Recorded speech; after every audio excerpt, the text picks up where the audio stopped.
This is a MiLoop lens division on a dense cataract. As you can see, the capsule has already been stained with trypan blue. The capsulorhexis has not been created yet. I'm definitely not an expert with the MiLoop at this point.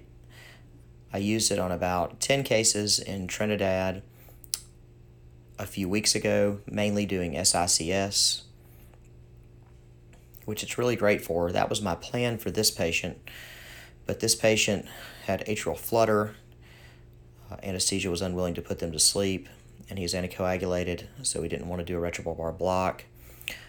We ended up doing the case under topical anesthesia only and used the MiLoop, which worked out fine. So this is literally the first day of me having the MiLoop in my own OR. I did 2 cases with it this morning before the one that we're looking at now, so I'm definitely not an expert. I think this will give a good indication to people who are trying it for the first time how it goes. So yeah, no hydrodissection. We thought maybe we do a little general hydrodissection, see if there was some liquefied cortex there. There's none, 0. There's almost no cortex present here, so we'll get the MiLoop out. It's a great tool for these, and you retract the wire all the way in as far as you can possibly pull it in to get it through a 2-4 wound, and you still have to kind of angle it through where the wire goes in first.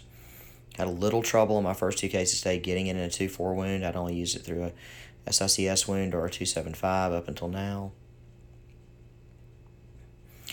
So then we're going to extend it, make sure it goes under the capsulorhexis anterior leaflet.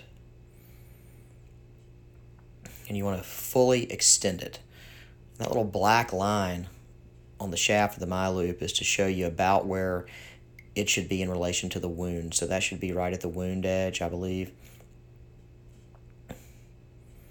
So where the wire comes out of the shaft should be a little bit proximal to the wound, not quite in the center of the lens when you're retracting. So you need a second instrument. I retracted a little bit.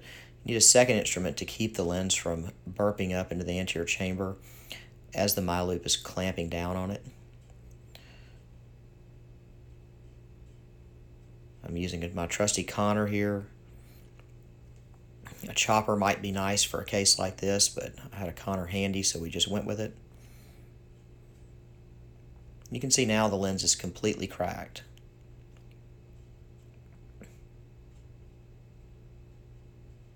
A lot of people at this point would rotate 90 degrees and quarter it. I don't really feel that's necessary, especially in this case. I feel like I could get it quartered using a Connor in the Phaco, just like usual divide and conquer.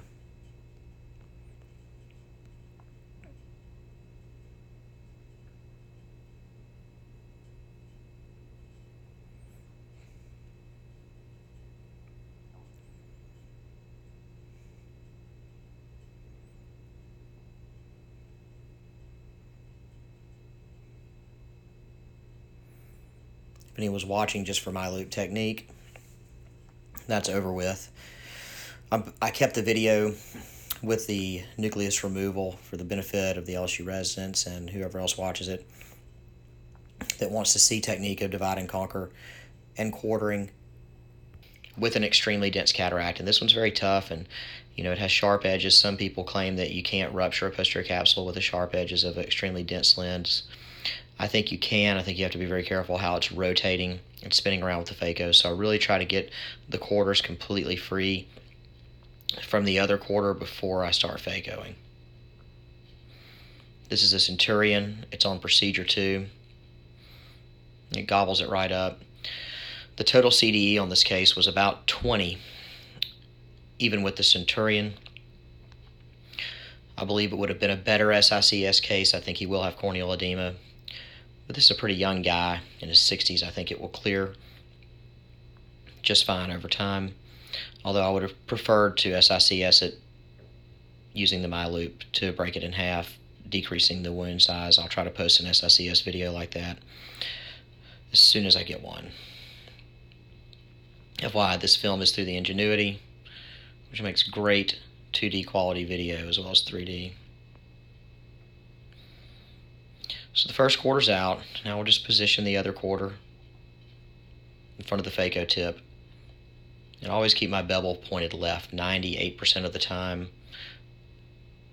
I can get the nucleus out without rotating the tip.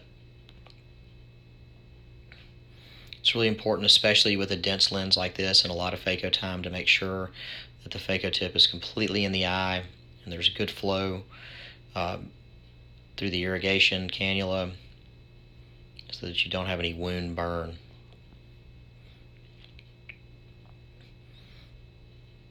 Or even taking that quarter and breaking it into slightly smaller pieces that are easier to handle. Keeping the phaco tip in the eye, resist the temptation to back it out of the eye as you're phacoing. So now engage it. I'd love to have a chopper at this point, but the conner works fine if you're careful to sneak in behind it and crack off another quarter.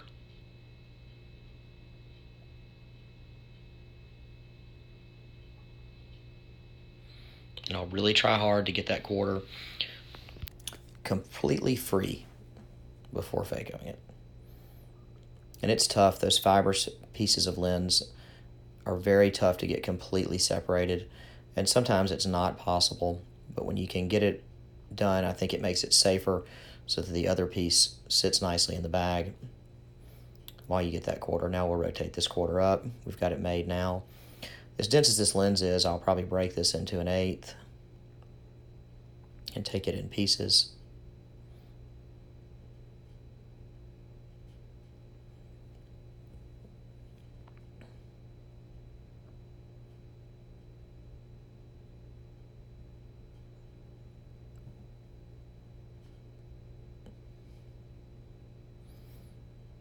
It's very important at this point to try to get every piece of nucleus out you possibly can with the phaco, because it is not going to come out easily with the INA. As you can see, there's